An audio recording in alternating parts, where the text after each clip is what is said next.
someone like that and they leave you in the ashes, which they might, it's certainly possible that you'll never recover from it. You just will not be able to handle the aftermath, but also you won't be able to handle the fact that something like that could actually happen.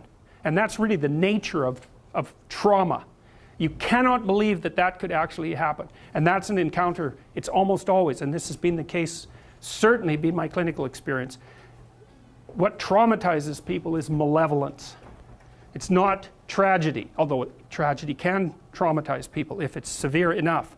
But generally, no, people can withstand tragedy. They are done in by real malevolence. And so sometimes it's the realization of their own malevolence that does them in. But when that isn't the case, they encounter someone who's out there in the world who's actually operating to hurt them. And so, and if the person like this derived from cybernetic theory, and so here's the idea. How does the brain work? You have a target in mind.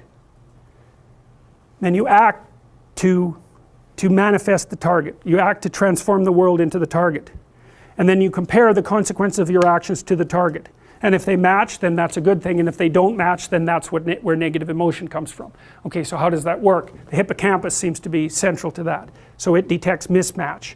So in the classic behavioral theory, so this would be Gray's theory, you have your expectations of the world, so that would be your model.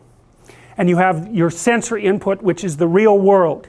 And then the hippocampus is mapping one onto the other, one from a top downstream, one from a bottom upstream, and saying match, match, match, match. And as long as everything matches, then the hippocampus, this is an oversimplification, keeps the subcortical emotional systems inhibited because you don't need them, except for maybe mild positive emotion to keep you moving forward.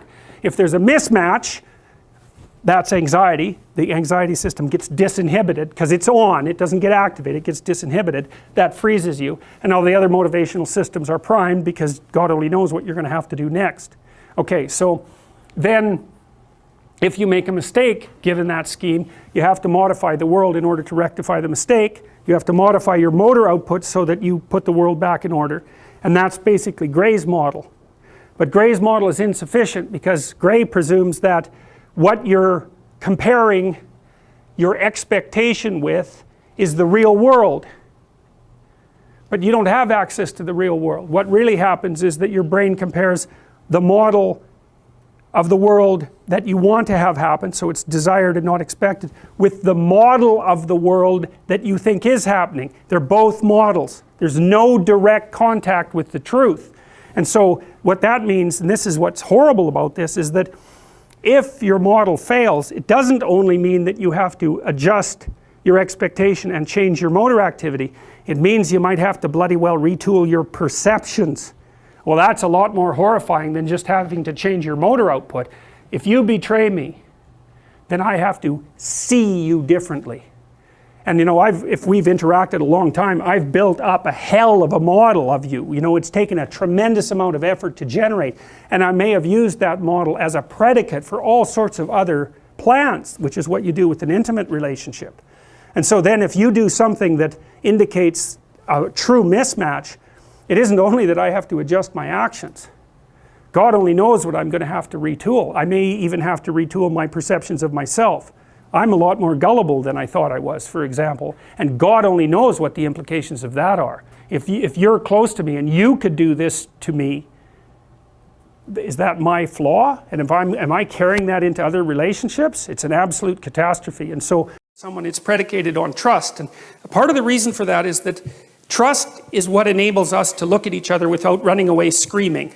And what I mean by that is that if I trust you, then I don't have to take into account how complicated you are, because you're horribly complicated. You know, I think chimpanzee full of snakes, that's what a human being is.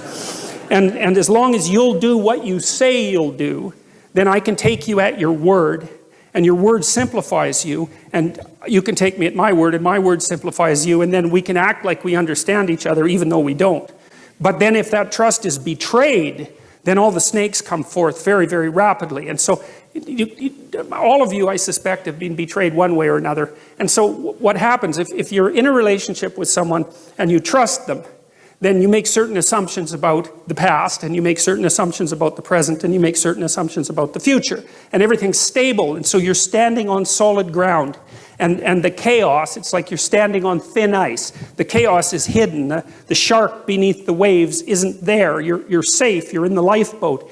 But then if the person betrays you, like if you're in an intimate relationship and the person has an affair and you find out about it, then you think one moment you're one place, right? You're where everything is secure because you've predicated your perception of the world on the axiom of trust. And the next second, you're in a completely different place.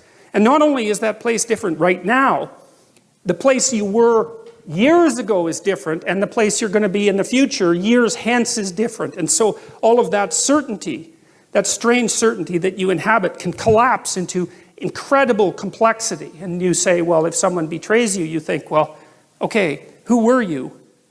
Because you weren't who I thought you were. And I thought I knew you, but I didn't know you at all. And I never knew you, and so all the things we did together, those weren't the things that I thought were happening. Something else was happening, and you were someone else, and that means I'm someone else because I thought I knew what was going on, and clearly I don't. I'm some sort of blind sucker, or the victim of a psychopath, or someone who's so naive that they can barely live, and I don't understand anything about human beings, and I don't understand anything about myself, and I have no idea where I am now. I thought I was at home, but I'm not. I'm in a house, and it's full of strangers, and I don't know what I'm going to do tomorrow, or next week, or next year. It's like all of that certainty, that habitable certainty, collapses right back into the potential from which it emerged. And that's a terrifying thing. That's a journey to the underworld from a mythological perspective.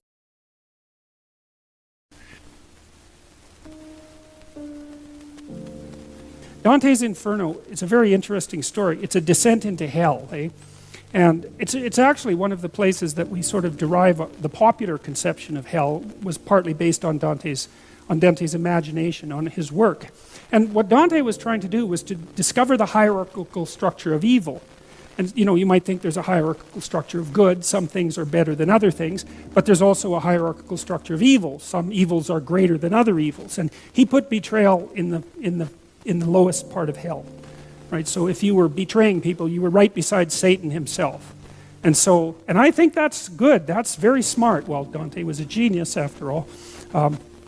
And I think the reason for that is that, you see, if someone trusts you, they're laying their vulnerability open to you. Now, they might just be naive, let's say, and we won't think about that because you're just a child if you're naive. You can still be betrayed. But if you're an adult and you trust, it's often because if you're an actual adult, it's you willingly open yourself up, knowing that you could be hurt, right? Because you're not naive anymore. So you decide to trust and you say, I'll open myself up. And I know that I'm laying myself open to you if you choose to use that power. And then that's a good thing to know. If you've been hurt as a child or hurt as a naive person, you might say, well, why should I ever trust again? Which is a really good question. And the answer is the reason you trust again once you're an adult is because you're courageous. You're courageous. It's an act of courage to trust. And the reason it's useful is because if you trust someone, you open the door to reciprocity and negotiation and cooperation, and you entice the best part of the person forward. And so it's a courageous act.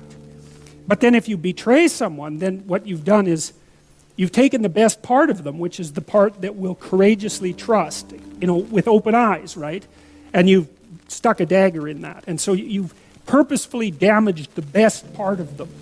And so that's why it's such an egregious fault. I want the best for you. I had friends who wanted the best for me and friends who didn't. And, they were friends who, some of them were aiming up and some of them were aiming down. And if you have a friend that's aiming down and you do something that's aiming up, then they're generally not that happy about it. They try to top your accomplishment with one of their own, hypothetical or real, or put down what you're doing, or offer you a cigarette if you're trying to quit and you've kind of done that successfully, or a drink if you've been drinking too much and are trying to stop being an alcoholic, or they're cynical and bitter and devoted towards no good. And sometimes that's family members too, and sometimes it's even part of you, But like you have an ethical responsibility to take care of yourself, you have an ethical responsibility to surround yourself with people who have the courage and faith and wisdom to wish you well when you've done something good, and to stop you when you're doing something destructive. And if your friends aren't like that, then they're not your friends. And maintaining your friendships with them might not even be in their interest. be careful about whom you share good news with, and another was be careful about whom you share bad news with. A friend is someone you can share good news with, you know. You go to them and you say, hey, look, this good thing happened to me, and they say, look, I'm so happy that that happened to you, like, way to be. And they don't think, God damn it, why didn't that happen to me? And like, you know, you didn't deserve it, here's a bunch of reasons you're stupid and why it won't work. It's like, that's not helpful. Betrayal is the inversion of trust, right? You can't betray me unless I've trusted you. To betray someone who deeply trusts you is to demolish the foundation of relationship itself. You recover from something like this by not being the sort of person to whom that will ever happen again, which is something like, I know perfectly well that you're chock full of snakes, just like me. But the best pathway forward, nonetheless, is for us to extend a hand in trust to each other and see if we can build a valid and solid and sustainable and iterable relationship despite our mutual inadequacies and our proclivity for malevolence. Regain your willingness to trust, but it can't be naive, because look where that got you. It has to be wise and courageous, and so to recover from this, you're going to have to be able to trust again, but trust will have to be predicated on something like courage rather than naivety.